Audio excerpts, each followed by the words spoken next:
everyone. Hi, hi, hi. Just checking to make sure that everything is online and we are good to go. Yes. Good evening, ladies and gentlemen, on this lovely, fabulous, very busy Friday. I was just telling my guest who will soon join me, Chris Lowe, on how hectic today has been, but very productive, hectic, which I like because the Chinese New Year is going on with full swing. I can hear fireworks every single night because I live right in the city. And I know that this year, the year of the rabbit has been extremely, touch wood, has been extremely fun and dynamic and very happy to the community that I'm part of. So it kind of ushers in how we call it, great good news and good tidings. And with that comes in Valentine's Day so quickly down the road. And all of us are all, who work in the F&B industry, is very geared now to kind of make sure that Valentine's Day also becomes as successful as the Chinese New Year. But it's 8 p.m. It's, as I said, it's a fantastic Friday evening. I can't wait to host this edition of the Stiletto Foodie Show with me, Ethel Da Costa. The second show, I think, this of 2023 of this year. Last Friday or the Friday before that, I had these two very talented chefs from Malacca because I was in Malacca, and I got to know everything about Baba Nonya food, which makes me even more kind of how do I call it? Not an authority, so to say, but well versed in understanding the different cultural nuances of cuisine, culinary philosophy in Malaysia. And trust me, it has only enriched my life even more so. So let's get this dynamic gentleman who I met through this, through this entire group that I'm part of, which consists of some very talented F&B professionals. As you read in the intro, Chris has a very illustrious career. He's been in the F&B industry for the longest time, climbing or starting his career from bottom rung up, and it's fabulous what he does. He has over 200 food and wine matching events, as we call it, where he curates wine and food pairing. I've not been to any one of his, but I've promised him that this year, hopefully in March soon, because he has an event coming up in Feb which is fully sold out already, that I will make it a point to sit at his table to experience what he does. But I'm so excited that Chris made the time today to sit, with me on the Stiletto Foodie Show and share this entire kind of, beautiful journey of wine. How wines are so hugely celebrated in Malaysia. I'm pleasantly surprised as well, and the entire how do I call it? The finesse that is required in wine appreciation, right from how you open up a bottle of wine, how you let it breathe, the right tableware and the right glassware that is required to really have a beautiful wine experience. So let's get Chris on board right now onto the show. Hey, Chris. Hi. Hi, Ethel. Hi, ladies and gentlemen, boys and girls. Wow, I feel so honored to be invited into your show. Bonjour I'm to everyone. Yeah, no, thank you, because I know that you had a very hectic day yourself, and you still made the time, and I could deeply appreciate that because, as I'm very passionate about taking my, food stories out to an audience who is really appreciative of what really happens, on the Salut Foodie Show, and of course, what is happening in Malaysia, because somehow we have created this window, from Malaysia into other parts of the world with our conversation. So, welcome, Chris. Welcome. Thank you.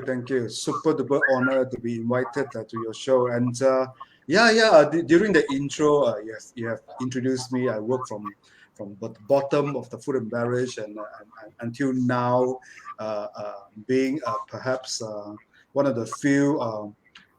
I would say I'm a wine trainer or a wine sommelier. I was a sommelier, but I love to say that I'm a wine storyteller.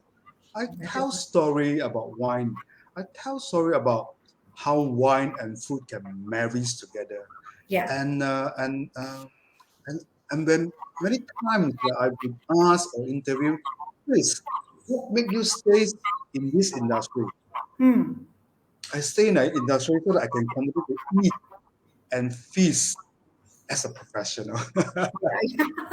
It's a beautiful relationship, isn't it?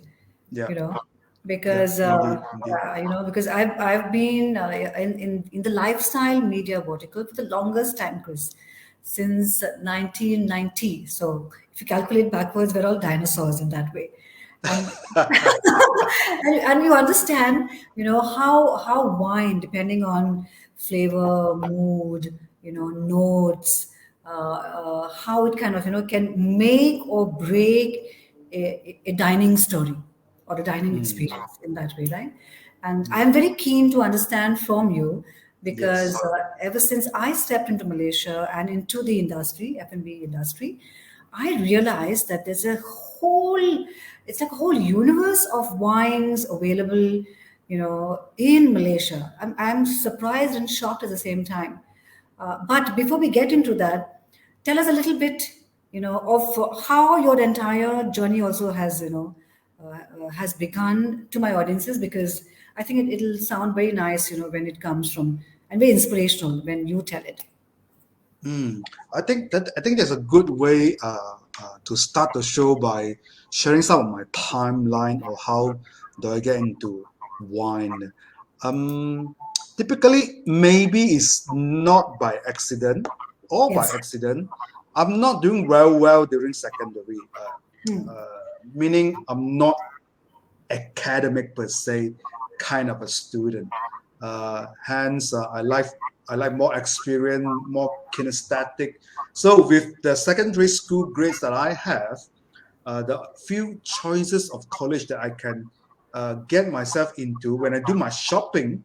In Hmm. Malaysia, we call the SPM after I done my secondary school examinations. With my very, very humble result, I can go into a hotel school. Hmm. And Hmm. this is where my food and beverage journey starts. I start as a waiter, I become a cook, then I become a sommelier. After I left the hotel, after just 5 years I worked in a hotel, I found out that I have a calling in wine. And that is quite fun. I love that. I love how you said that Mm. that you realize you had a calling in wine. Wow. Nice.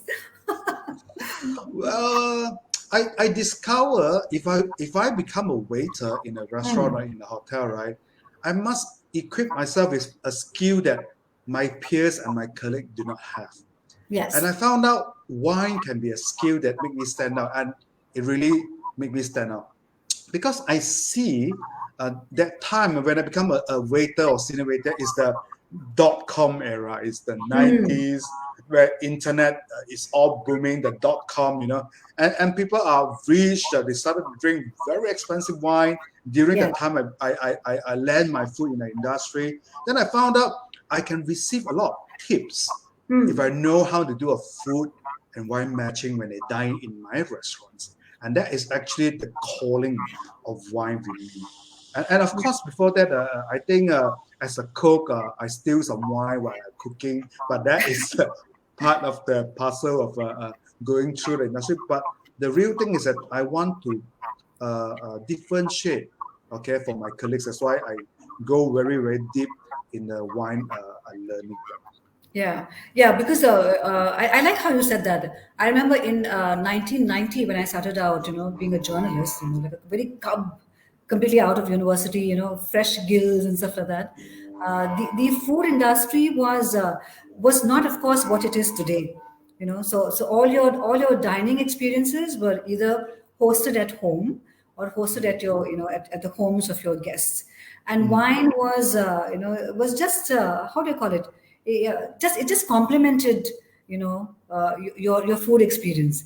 It did not become part of the narrative, you know because especially in Goa, which is my hometown, all of us had, the old Portuguese wine, which kind of my father would always insist before dinner we would have this small kind of wine shot, and then dinner would begin, that way.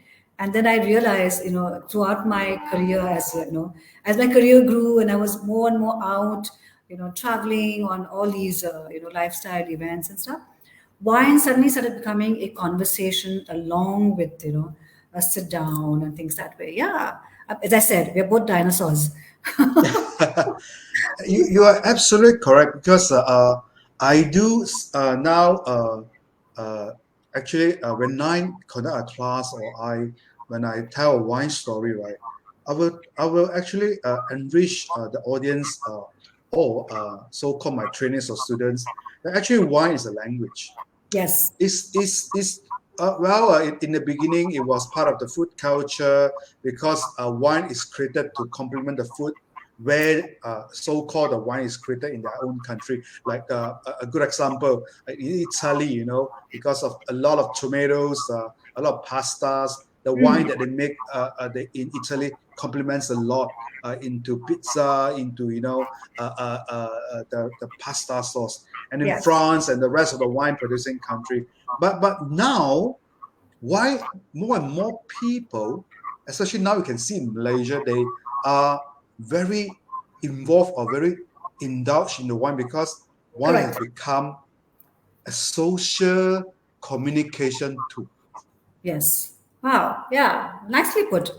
I love that. That wine has become a social communication tool. Yeah, you're right. And like I mentioned to you, Chris, when we were talking backstage, that I was pleasantly shocked and surprised to see the variety of wine which is available today in Malaysia, for all discerning palates. What would you say, Chris, is the most exciting part of your work as a wine curator?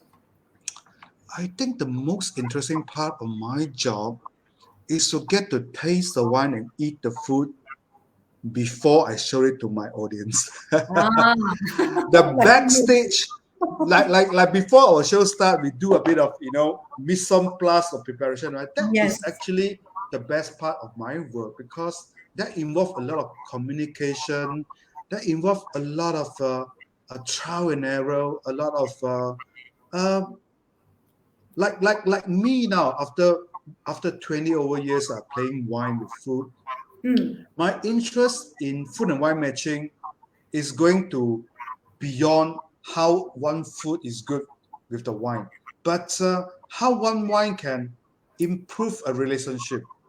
How in a lunch, one executive can open the right wine and strike the right conversation, and how a very unique, a very important business dinner, a bottle of wine can bridge a good contract.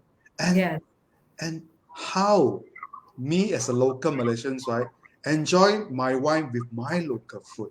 So it becomes I, I I talk to the chef, I talk to the clients, and there's a lot of opportunity and then a lot of anger to work with them when it's in terms of food and wine, and that's the best part of my work.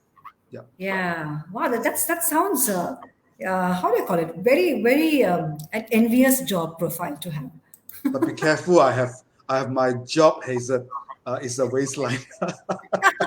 Yeah, and I'm sure, all of us will, struggle with our occupational hazards, right? As we call it. Yes, yes, and As my we hazard is a waistline, and of course, yeah. Yeah, yeah, yeah. That is yeah, but it's fun. I think it's a good trade-off, Chris. We can't complain there.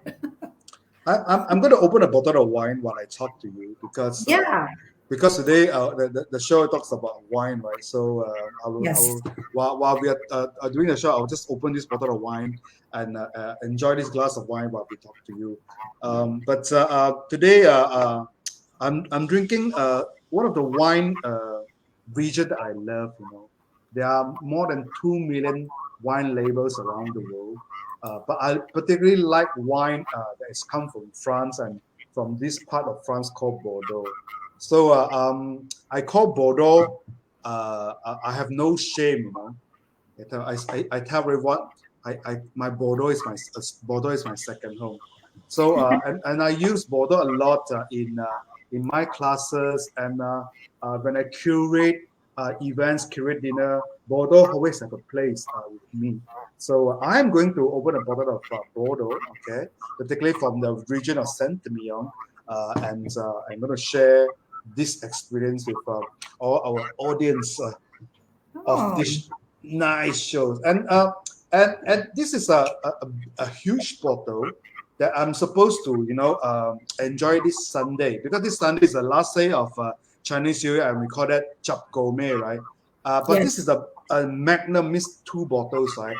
So it will have a bit of benefits if I open prior earlier. Then it's a perfect opportunity for me. I can pour wine glass, the balance of this wine later by Sunday. It will taste even better, I think. I Oh, think. okay, okay. I do not Yeah, know that. yeah. And I always, I'm a very classic person. I use a waiter's friend, the one that, or we also call them the wine key. It's a key that you can open the bottle. So Yes. I love to use this, because I work as a waiter, I work as a sommelier. So I collect quite a number of these wine key or wine openers. I think I have about, if not 20, 10 or 15 of these wine openers. Okay. Yeah, yeah. Oh, Do that was so easy. because maybe I have more open more than 10,000 bottles of wine. I was just going to say that. Yeah, because I struggle. Oh, Yeah, yeah. yeah. Next, my next event, unfortunately, the February one is full. The next event that I have, I'm definitely going to invite you to become my Yeah, guest. Uh, I would love uh, to. yeah, So, because Chris, yeah, uh, go ahead. a quick question. Oops. I Are just break you, my glass. oh, are you okay? Yeah, it's okay, it's okay. Uh, that happens when you are sitting too heavy on a chair. The chair just drop. Yeah. Oh, okay, okay, cool, cool. All Yeah, right. take. But I'm good. I'm good. You asked me a question just now. Yes. How many bottles of wine you believe you must have enjoyed in your entire career of wine drinking? I I think I opened more than 10,000 bottles of wine, but I Wow. actually lost count. When I was younger, I Yes. collect the wine labels when I was very very young, Okay. because I found the label is very interesting. There's a lot of information, and unfortunately, those label they do not last. Hmm. When I collected about 2 to 3,000 or 4,000, it Okay. was destroyed by termites. Ah. Oh. Yeah, Okay. that then I Wow. stopped the collection at, I forgot, 3,000 or 2,000. Yeah. That calls for a And specialized exhibition. yeah, and then when I become a wine buyer, and when I started to travel a lot abroad to buying Yes. wines and to taste wine, right? Basically, in a wine exhibition per day, you taste about 50 wines. So if you go to a 10-day exhibition, there's 500 different labels of wine. Hmm. So yeah, I think roughly these 20 over years, I could have uncorked or taste more than 10,000 bottles of wine. Yeah, Wow, that is a lot of wine, Chris. yeah, yeah, yeah. A lot of wine. Which brings me to kind of, to ask you, and this is coming from experience in Malaysia. Like I mentioned, that it has such a robust international wine culture, from Mm. from Australia to South Africa to Chile to Japan, and you name it, and I see wine stocked, in shelves and such. I'm curious to understand how this came about, especially in Malaysia. I think it boiled down to I did a research. The wine culture is being made popular because we are under the jurisdiction of English, okay, in Hmm. Malaysia. And Yeah. then maybe my father era, a lot of them they went further studied in England. So and in England they drink a lot of wine from France, particularly from Bordeaux. Okay, Hmm. and they even call Bordeaux red wine claret. Yeah. So that is maybe the beginning of the sophistications of wine drinking. And then Hmm. until it go to about year 2000, and Malaysians started to shift their education choice to Australia. Okay. Oh, all And right. Australia is nearer to Malaysia because, let's say if you go to Brisbane, okay, or Hmm. a western part of Australia, 6 to 8 hours, you're already in Australia. That is the nearest wine region. So a lot of our colleagues or so-called friends, they graduate from Australia, and being a wine producing country, they pick up wine culture from Australia, and they bring back this culture into Malaysia. And the next era that I think make wine so widely available in the whole Malaysia is when the travel industry is easy. Okay, Okay. when Okay. people started to can fly everywhere. Okay, air Yes. tickets are more affordable, and people start to travel to various destinations. They go to Europe, they go everywhere, and there are more wine regions now closer to us. The closest wine region to us is maybe just 1.5 hours away now. Really? Yes, Is that in Malaysia try. itself? No, Malaysia we have winery. We have vineyards, but they do Okay. not make wine. But the nearest Oh. winery that is we can take a flight to, they grow grapes and make wine, is actually in Khao Yai, in Thailand, Oh, I northeast didn't of know that. Thailand. Okay. Yeah, even if you go to Bali, Hmm. okay, yeah, the divine island of Bali, they do grow grapes and they make wine. I Yeah. see. Okay. So, Okay. but yeah, that's why you see more and more wine culture, and more people drinking and appreciating wine in Malaysia. Yes. Quick question, because I did not know this. This is information to me that Malaysia also has vineyards. Wow, I didn't know. I had no clue. Yeah, we grow some grapes in the past in Seremban, but those vineyard is no longer. But in North Malaysia, in Perlis, they are actually we call it grape farms. Don't call it vineyard. So we Hmm. produce some grapes, but the quality of the grapes is not suitable to make wine I for see. Malaysia. Okay. Okay. So that means all the wines in Malaysia are all imports from outside, right? In other way. We cannot go grapes, but we Hmm. have winery in Malaysia. We Yeah. have Malaysian entrepreneurs. They import the frozen grapes or grape mass, Okay. and they rejuvenate the juice here in Malaysia. And there is actually two winery in Malaysia who produce wine, and I Oh, know one of them. Chris, you should host a wine, winery trip or something. I would love to be part of it because The one smack in Kuala Lumpur. Yeah, yeah. I can ask if we can yeah. do a visit or not. Yeah, yeah. Yeah, I think that'll be good fun, to my audiences as well. If you're online with me or you will listen to the interview later on. This is news because I also had no clue about this. But I'm sure that you're there with us with your glass of wine or whatever, that sets your weekend to understand and kind of little get what I would call it, become a little wine savvy with us today. Which are your Yes. favorite wines, Chris? Which are your favorite wines? I would like to know. And why are they your favorite? I think I'm biased. I definitely love wine that is from France because I've received read two special title from my counterparts from France. I received a title called the Commanderie de Bon Ton from Bordeaux. It was Okay. in 2016, Wow. 2017. And then I Yeah. received a second title. I'm the Chancellor of the Jihad of Saint-Emilion. That is in 2018. And because of that, I think I'm a bit biased. I drink wine from around the world, and I conduct Mm. classes. I use wine from around the world. But the regular wines that I drink is many wine from France and many from Bordeaux and Saint-Emilion. Yeah, Okay. Yeah. So you are biased. yeah, But I think so. so just before Christmas, I went wine shopping as well for myself, and Mm, at one of the places I found out some really cool wines from Chile, and I really liked it because I picked up some 2 3 bottles in red and white, and got talking, to the guy who was uh, there trying to kind of showcase the wines, as in like right mm. from notes, whatever. And when I went back again, I couldn't find them again, So Oh, I they're no longer in the shelf on the yeah, shelf. because they were all over, and apparently they're so selective where they showcase it because I couldn't find them, and I was like, okay, now I have to switch to something else. but Okay. that So is so me. do you prefer a white wine, a red wine, or rosé? So when I was younger, like I said, we are all in the dinosaur The, stage. the the pot that your family drink, the little small wine Yeah. pot. Yeah. So in Goa, we have the local port wine, right? Which is like very sweet with a very high alcohol content.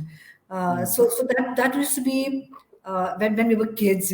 My father would. We had a small little kind of in most Portuguese homes. You had a small little kind of cups or small little kind of glasses like this, and that would be like a treat before dinner. So all of us would have a shot of it, and then we would sit down for dinner. I remember some very fond memories of it, fond memories of it, doing on Christmas Eve. We would do the midnight mass, come back home, and before the Mm. festivities would begin, my father would open up that port wine and pour it into those little kind of cups and give to us. Lovely. I used to love a lot of white wine before, and then as I grew up, whatever nuance of growing up you call it, my taste kind of shifted, became more mature, more intense, wanting more, more More flavor, more more flavor, more body, right? As a call, like a full bodied more wine. weight from the wine. Yeah. Yes, yeah, and I shifted to red wine. Now the white wine is for me like I hardly do it, but the red wine I'm very particular that that it kind of how do you call it, makes me kind of wanting to. There's a nice word, to have some sort of assimilation with it, not just I wine see. for wine's sake, because Mm. sometimes a wine could just put me off, because it's too overpowering for me. I don't I want my see. wines to take over my life, so to say. I want it to be in harmony, in harmony with my Right. hormones too, in that sense. So So yeah, you're doing wine matching with your lifestyle, yeah, perhaps the mood of the day, the company that you're with. yes, That is perfectly normal. That's perfectly normal. yes. I think more to my personality than the food, in that sense, Mm. because yeah, that is me. I think that is me. Yeah, That's but interesting. yeah, and I think as we get older, I think our flavor palettes also change, because I noticed that a lot in Malaysia now. My whole palette, has changed completely, Chris. And then you suddenly kind of now you pick up notes that sometimes are very maybe so subtle, but I'm able to pick them up, in that way. Mm. So I think there's a lot of maturity I feel that has also happened personally, to me as well, which is good. I love that. I completely love that. Nice, Yeah, nice. yeah. So, what kind of food that you like with your wine currently? Currently, so when I'm doing the local cuisine, I completely stay away from all kinds of intoxicants, because I do not want to, as I said, complicate the flavor that I'm, investing myself into. But I've always loved, right from the time that I can remember, Mediterranean flavors, because I think it suits very strangely, it just suits my DNA, because I was doing a lot of Mm. this reading about food matching with DNA, and I was like, Mm. wow. So I love Nice. Mediterranean, palettes. Also because I was born and raised in the Middle East, maybe it could have some Mm. sort of Yep. relationship with that.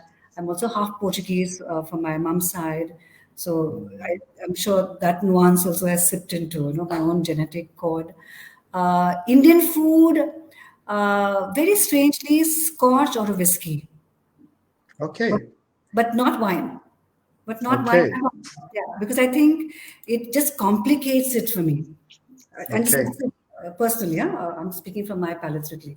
So with Indian food, good Scotch. I'm a single malt fan. A good Scotch or single malt, yes. Wine, no, absolutely no. Okay. Yeah. Great. Fantastic. I think next, if we have the chance to share a meal and wine together, there will be a lot of topics that we can discuss again. Yeah, Yeah, that's and that fantastic. is why I was also mentioning to you, which I think is very, important, because you're a gifted man yourself, on wine education, Chris, Mm. because The younger generation also now, has access and are all more geared towards, wanting to experience flavors, you know. And therefore, I think how I was talking to you and telling you, before the show, I want to know your thoughts on wine education. Why do you think it is so important? So why wine etiquette is so important? So that we just don't drink for drinking's sake or drink Yeah. to get intoxicated. Okay.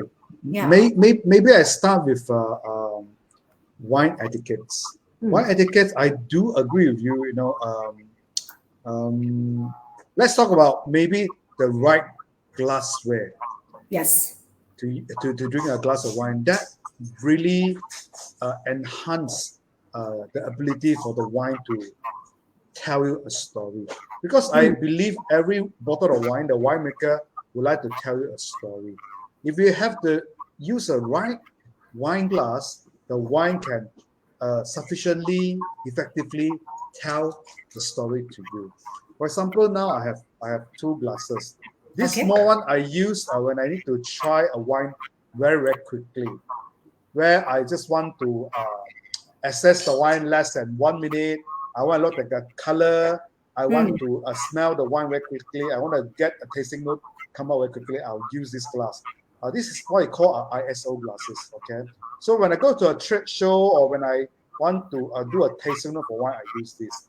But when I want to enjoy my glass of wine, I will use a wine with bigger bowl, such as this one. Okay, Okay. and the way that I always try to share it with my wine friends is you must follow the etiquette. For example, we do not pick up the wine by the bowl like this. We also don't do this. The best way I always recommend you can start with holding the stem, or you can actually hold the wine like this. That is merely a good respect to the person who cleaned the glass and polish the glass. And all these little etiquettes and rituals will add a lot of fun and add a lot of weight to the experience of wine when we enjoy a glass of wine. So that the etiquette part, and I do believe wine education, and especially that one, the wine etiquette is important for us to enjoy a glass of wine. But later just now, you also say about education. Maybe my understanding is, do we want to train more young wine sommeliers or wine waiter? Is this what you are trying to say? Because the F&B industry in Malaysia, and we're speaking from from the Malaysian perspective, is booming. All your how do you call it? It is the I think it is the one of the largest contributors to the country's GDP and economy, Correct, right? correct. You're Every absolutely correct. Yes. The last I checked, the hospitality industry contribute 10 to 12% of the GDP of the world. And Yeah, of wow. course, And that's a of huge course, number. that's quite huge. Yes. And that's before the pandemic. But I'm sure now it's bouncing back to the. I have not seen the latest figure. That means the industry needs a lot of talent. But unfortunately, this industry everywhere in the world uh, is classified as 3D. It's Okay. dirty, it's demeaning or immoral for a lot of people. I give myself an example. When I go into this industry, after remember this I shopping for my college, and I managed to go into hotel school. Only my parents supported me, and my relatives. Then I say, Chris, you're stupid. You use your parents' money, go and learn how to wash dishes. This is what I got, from the Yeah. comments and I don't blame them, because this industry has people has misunderstanding this industry, Yes. but Yeah. the industry actually now uh, is quite handsomely paid. Okay, I give you an example. Maybe if I'm an accounting graduate now in Malaysia, if you have no experience, you graduated, maybe you fetch 1,000 or 2,000 ringgit kind of salary. But you spend 4 years in university, right? Yes. But if you want to enroll into the food and beverage industry, you start as a waiter or you are trained to become a wine waiter. Maybe you spend 1 year of learning that trick, another 1 year in like me, I spent 1 year in the to get a diploma, and then 1 or 2 years experience, right? With 1 year academic, 2 years experience, right? Easily you fetch 2,500, 3,000 ringgit. Yes. Okay, as Yeah. compared to if you do a 4 year academic, you become. I'm not comparing apple to apple. This apple and orange, but the message that maybe practitioner like me would like to tell the world, tell the whole communities, right? The hospitality industry is actually very, very rewarding, but just people do not understand. They do not have Yeah. the pathway. Yeah. Yeah, yeah. I think a lot of it has to do with mindsets too, Chris, because sometimes I believe, and this is coming from the outside perspective, it's also a lack of exposure from wanting to kind of, not knowing how the industry operates out of your own confines and comforts, right? Because everybody who wants to make a career will always start from the bottom rung up. All of us have done that. You start Yeah. bottom, and then from bottom, and then you kind of go up. But yeah, there's always going to be a generational gap between Yeah. what the older But generation. Ethel, I see a light of the tunnel from the other side of the tunnel already. Because I've been working as a consultant to a few F&B brands. They are starting to investing in talent management. Means that they hire the right people, they invest into training, and actually they pay a lot of attention into remunerations, their benefits, and also latest the whole Southeast Asia, including us in Malaysia.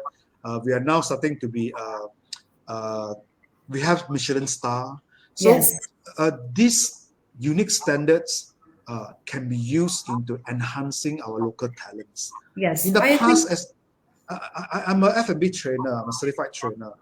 In the past, when I train F&B practitioner or a young waiters or young sommeliers, right, I always say, you can try to imagine when you work in a Michelin star restaurant. They say, Chris, I can't imagine that. Then 5 years ago, started to have Singapore, Thailand, Taiwan and Hong Kong. They start to visualize it, and now the guy is in the Malaysia. That is the standard is nearer to our industry, and Yes, it's easier for them to assimilate into something they can measure. The industry can yes, measure, and correct. for us to appreciate. Yeah. Yes, yeah, I agree. I also think, Chris, that Southeast Asia, the whole world's attention now is focused on Southeast Asia because it is galloping in terms of in food innovation, in terms of F&B kind of, upscaling, correct? And I see that Mm, very mm, closely. All the conversation now is happening around Southeast Asia, which unlike maybe 10 years back was not the mm, case. Suddenly, there's a lot of brain drain also I feel that is happening from Malaysia, Malaysian F&B talent moving out of Malaysia, setting shop maybe, elsewhere or getting hired, everywhere else, right? I want to understand from you, do you see this entire brain drain phenomena affecting Malaysia in the long run? is definitely. I do not have a right word to use, but I call it the economy supremacy. Okay, okay. You are a country, your neighboring country, one of them, the economy is better than you. With the same amount of pay, right? Their Yes, currency section is stronger. yes, That, our talent will lose to them. Okay. yes, But in that country who hire us, their own locals are drained to another supremacy. So yes, we cannot get the balance. We cannot get the balance. But there is a hope. If the employers start the talent management right yeah. from I, secondary I school, I means completely agree. do not wait until college level. We can scout them. We can groom them when they are in secondary school. Yeah. Correct. Yeah, I kind of agree with you on that because I also I also know for sure that there are so many culinary, very, very international culinary schools in Malaysia, right? Yeah. and I've visited one or two, there as a guest myself, invited as a guest. I'm always wondering, where are all the students going? Because if you see in the market currently, talent is still not available, and establishments are looking for talent, but you somehow you're not able to match the quality of Hmm. talent that you seek. I would like to know your thoughts on that. Why do you think that is so? Yeah. I'm doing a DBA now. Actually, my area of study is exactly this title. Where do the talent go? Yes. So that's why I say the brand owners of F&B, right, must work with trainers and educators such as people like us, the hotel schools, right? But the syllabus or the content of education or training, right, must cater to the industry. Okay. Okay. Okay, so Okay. that you asked me a question just now. Where do the hotel school students went? Okay, in the school, I think when I do this, maybe I can offend a few universities who do hospitality degree or whatsoever. But their marketing or their captions are, oh, you study, you got a degree, then you become a manager.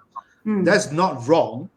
But how many restaurants, how many hotels, how many managers do you have? Yes. So Okay. it's a good start, but we should actually treat each and every positions in the hospitality industry side as a professional. Then the talent is matched to each and every of the positions. Yes. Yeah. That That makes sense. will ideally solve the problem for the whole industry, not Yes. just a restaurant, the whole hospitality industry. So So, but, hmm, what you're saying, Chris, is that your culinary syllabus should be on par with international standards. no, should be on par, not globally, locally. For example, let's say I run a hotel or restaurant. Oh, Okay, okay, the interesting. syllabus of the hotel schools, right, must Yes. must assimilate with what is developed here. For example, I conducted some course that is UK based or US based.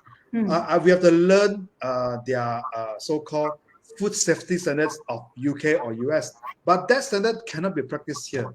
But for the student to pass the subject, right, no choice, they have to study that standard. Okay, that is just part of it. So means we must localize, Okay. means the educator, the trainer must actually develop the contents or the syllabus, right, together with the industry player. Oh, That will measure. If not, the students who graduated, right, whatever yeah. they learn, right, they go to the industry, it's like, damn, it's not matched. Because I become an assessor or proctor for graduates when they become Wow. interns, right? We always have this remark, huh? You mean your school do not teach you? So we always do this, but it's not fair for the students or even for the university. Perhaps there is a mixed match between the content of education, training Okay. or syllabus versus what the industry needs. And the industry always changing. Is not waiting for the textbook and Yes, whatsoever. yes. Yeah. Yeah. Yeah. But that's a very interesting viewpoint. I'm sure, of course, like you said, no, there might be a lot of them that might beg to differ, because there's always, the how do you call it? Points of view are always available and welcome in that sense.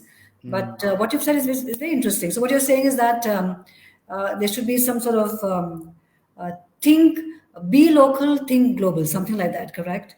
In that way. So Something okay, like that. And I would think apprenticeship should be is mandatory. something that the apprenticeship or work-based learning, work-based training, work-based education is Yeah, more suitable for this industry. correct. Meaning, is not just academic. It's a lot of the training, a lot of the learning, right?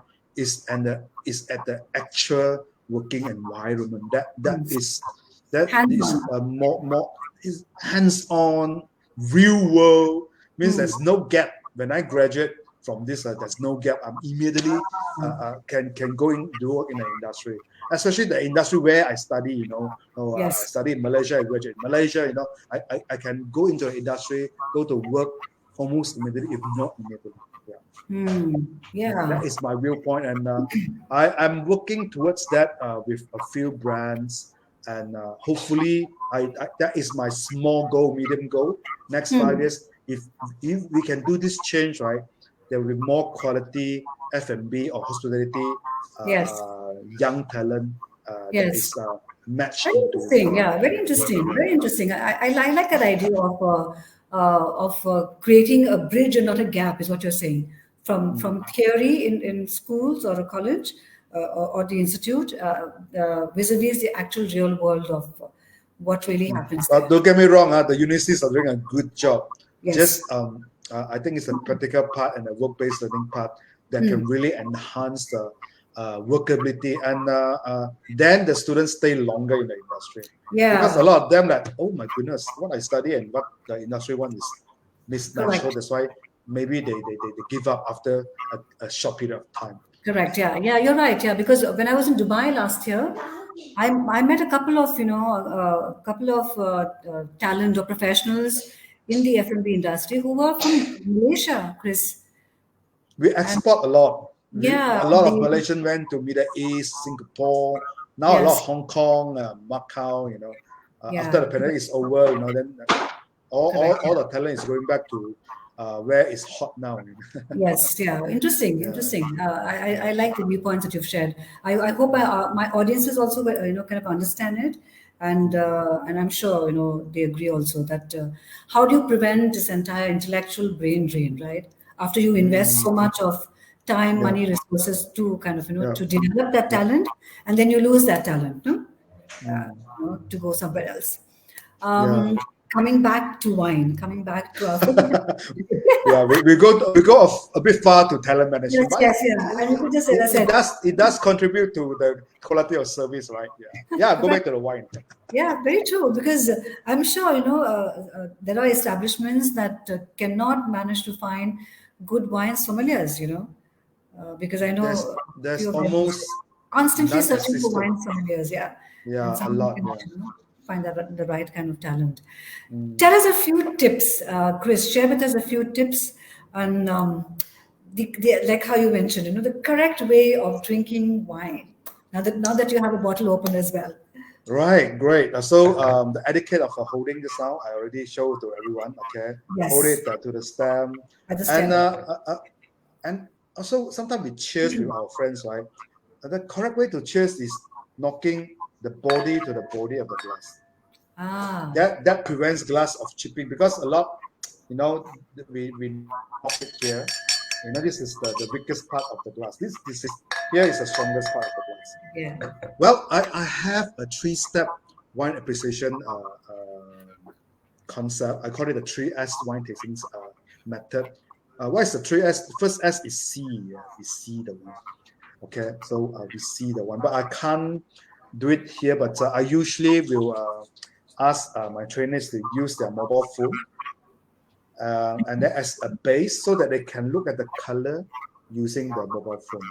Okay, Okay. so and why see the color? The color tells us many information about the wine.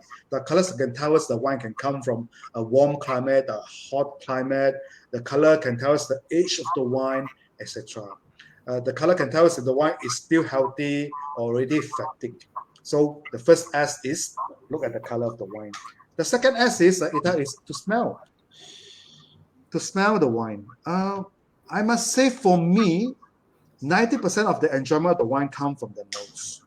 So the color, yes, 10%. The nose, maybe 90%, and then maybe 80% from the nose, 10% from color, and 10% from the palate later. Because our nose, we can pick up 2,000 over aromas from the wine. But our palate means our mouth, right? We can taste 5 or 6 flavors.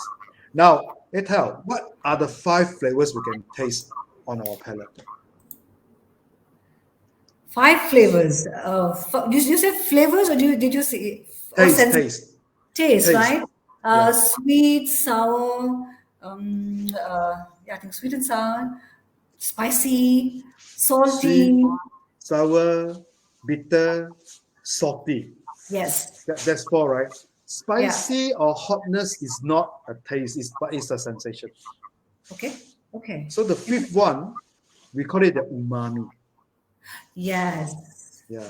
I And learned now that got in Malaysia. now there's a sixth taste. We call it fat. When you eat something with fat, right, it has another flavors. Okay. But I cannot discount that hotness in our food, right, will Hmm. actually change the taste or the entire experience of the wine. But we're talking about six different tastes we can taste on our palate. But the nose, we can smell more than 2,000 flavors. And that's why the smelling is very important. So when I train someone in wine tastings, right, so the train to see the color, the train of the nose is the most difficult part. Okay, Hmm. when you see a sommelier, they describe the wine to you, right? A lot of Yeah. that comes from the flavor, the smell. And then the last S is a sip. Okay, when we Hmm. taste wine, we do not drink the wine. We sip the wine, and we Yeah. try to get where is the sweetness, where is the savory, and did the taste we repeat what we smell just now from the Hmm. nose. Hmm. So this Hmm. is a 3S wine tasting method that I use, and it's actually quite fun. So I'm really looking forward. Next, I can get you in one of my lunch or dinner, and then we'll Yes. go through this 3S system with you. Yeah, I would love that. I also have a question. Listening to Mm. what you were saying, especially in a restaurant, when a bottle of wine is showcased to you and opened, and for some reason you do not like the taste of it. Is Mm. it proper or is it considered rude to refuse the wine? This is a very good question. You can reject a bottle of wine under these three circumstances. Number one, the wine is overly sour. It tastes like a strong balsamic vinegar. So it means the wine is spoiled. You can reject. Number Yes. two, you spend more than 5-10 minutes to smell the wine. There's no smell, no aroma. So the Right. wine is cork. You can reject the wine. Or Okay. the wine have a foul smell like a rotten orange or rotten vegetables. So the wine is oxidized. You can reject the wine. But unfortunately, you cannot reject a bottle of wine when you don't like the wine. Yeah. Okay. That is good input to understand. Okay. But Yeah, I but like this. a good restaurant who have a sommelier or have a manager, that's why they are very celebrated. They will assess what you like and recommend the right glass or right bottle of wine for you. Because Correct. if you have to reject a bottle of wine, right, that's going to be very do not contribute to a good dining experience. Do you agree? Yes. Yes. Yeah, Yeah, correct. And I think it's also kind of derogatory for the restaurant also to have a guest reject, the yeah, wine that you're serving. Correct? Yes. yeah. Hmm. This is also part of wine education. We have to educate the public what is considered good, not good, spoiled, and we have Yes. to educate the service team how to handle the situation when a guest communicate with them their interests, their flavors, Yes. what they like about their food. That is where the service come into, and this is Yeah. where my specialty is. This is where I spend a lot of time training the industry, but Mm-hmm. it's not enough of training, not enough people being trained. There's not enough of sommelier in Malaysia market. Yeah. Correct. Yes. But you do agree that there is a very positive outcome at what you're doing, right? Because most of your events, I think, are always sold out in terms of when you sit down Well, to. it's always thought of because I limit the seats. I when I conduct an event, the dinner is not more than 30 people, Okay. and when I conduct a wine class, it's not more than 24. Because my when I curate an event or when I present an event, right, actually I'm transferring energy. I'm Yes. transferring my knowledge, my experience, transfer to them, and Correct. this take some energy.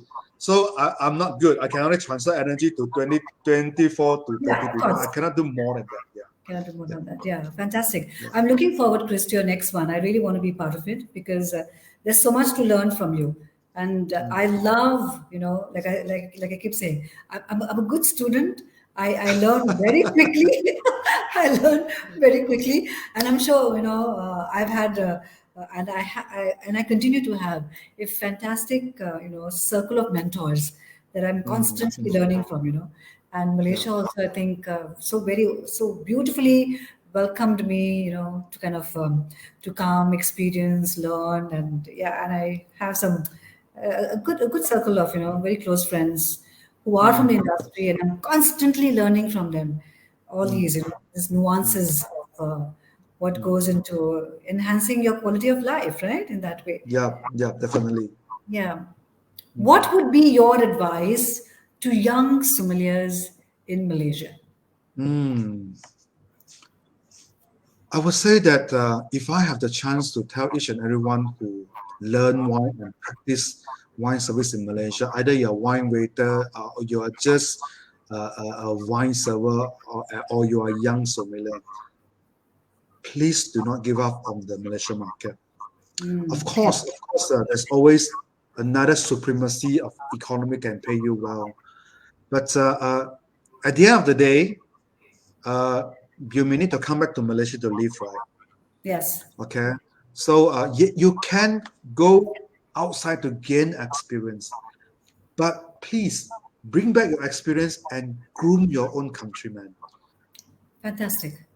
Develop your young generations. Hmm. Hmm. Develop your market. So that's why after 2014, I stopped selling wine Hmm. because I decided to become the trainer. Well, let's consider the whole wine market like a cake. Yes. There's a lot of players eating a cake, but no people baking the cake so that the cake is bigger. So I Hmm. am the baker now. I think I want to project myself Yes. that we educate more people to go into the wine culture, means enjoy wine with food, and we educate more young talent to serve them. So that is a healthy growth. So Hmm. if that is the only piece of advice I can give it to the younger sommelier or young wine waiters, right? Please do not give up on Malaysia. Okay, Okay. stay Yeah. on after you graduate or after you learn something right. Stay on 2 years in Malaysia. Get how the Malaysia standard. Hmm. Then after that, you go overseas. Okay, you learn your experience, fill the gap, Hmm. learn from the developed country, right? Fill Hmm. the gap and explore, grow your own nation. It sounds patriotic, but we need someone to do this. Yeah, yeah. No, no, I'm a huge flag bearer of idealism. Trust me. Or all my, my colleagues will tell you that Ethel is highly idealistic. And I tell you, Chris, if not us, then who? To kind of constantly build on hope, right? I Mm. love I love how hope sounds and feels. Correct. And your show bring hopes. Your shows spread the words of the food and beverage practitioners in Yeah. Malaysia and abroad, Yeah. and that is very celebrated. And that I must say thank you to you. Thank you to for your contributions to the F&B or the hospitality industry in Malaysia. Oh, Thank you thank very much. you. Yeah. That you made my day. Wow. Thank you. I love what I do, Chris. I love what I do. As I said, I'm very grateful, to God, to the universe. Names don't matter. Of the mentors that are in my circle, Mm. And I said, I always keep myself in the student mode.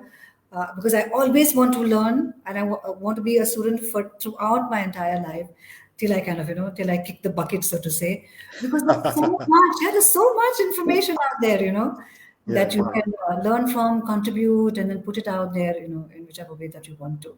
Chris, Mm. I love the fact that you've given me your time today, that we finally sat down together, had this beautiful conversation for 60 minutes.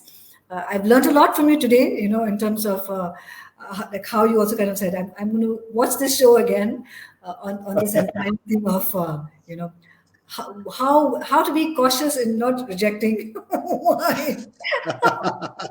It's so Well, important. well, well. Yeah, it's so You important to understand these things, right?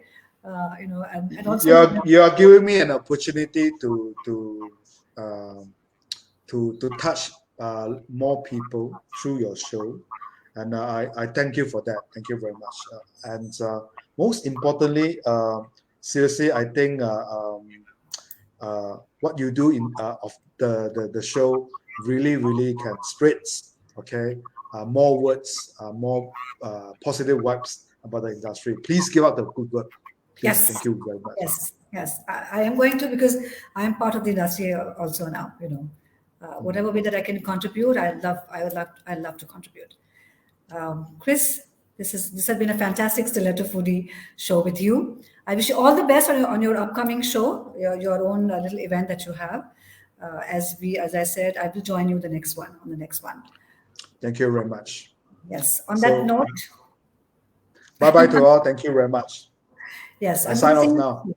Yeah, I'm going to see you soon. Thank you. And to my audiences who have been part of today's edition of the Stiletto Foodie Show, I'm sure you've learned a lot of things, just listening to Chris and how eloquently he kind of shares information, to kind of, as I said, have a good wine experience. There's lots more to learn from him. Fortunately, I will have the experience of sitting down with him and go through an entire kind of, a wine and food pairing event to understand, all the different highlights of how wine can make a great food experience. To all of you, my fans and friends who are part of the Stiletto Foodie journey, I received some lovely messages right now, even as the show is on. Thank you so much for joining me. For this year, I intend to host it every alternate Friday because I have a hectic work life as well, and there's always a balance that I try to create. So this year 2023 is all about creating fantastic relationships, building as many bridges as I can in Malaysia and internationally as well, and making sure that I continue to contribute through the content that I create for all of you. Thank you so much once again for being part of the Stiletto Foodie Show today with me, Ethel Da Costa. Good night. Have a great weekend.